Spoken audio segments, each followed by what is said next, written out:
ជំរាបសួរពុកម៉ែបងប្អូនថ្ងៃនេះចុងសប្តាហ៍បងប្អូនពុកអូននាំអូនដើរលេងដើម្បីមើលប្រាសាទបុរាណខ្មែរនៅតាមតងផ្លូវអូនឃើញប្រទេសស្ទាបស្អាតណាស់មានពួកបងមានអ៊ំជិះកង់ហើយនៅតាមដងផ្លូវរុក្ខវិថីស្អាតណាស់បងប្អូនឃើញទេសុភាសិតខ្មែរយើងស្អាតណាស់មើលទៅស្ទាក់សិតអង្គរទឹកខ្លាខៀវស្រស់ស្អាតពេលនេះអូនជិះឆ្ពោះទៅឆ្លងប្រាតអង្គសាអង្គរវត្តចូលពីខ្លងទ្វារខាងត្បូងឆ្ពោះទៅឆ្ពឹះខាងជើងដូច្នេះសូមទស្សនាអត់ទាំងអស់គ្នា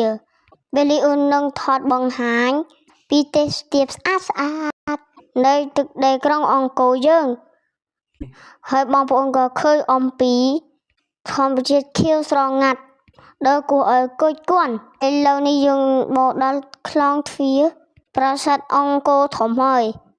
ដូច្នេះខ្ញុំជិះបន្តទៀតចំពោះទៅកាន់ប្រាសាទបាយ័នបងប្អូនមានឃើញទេ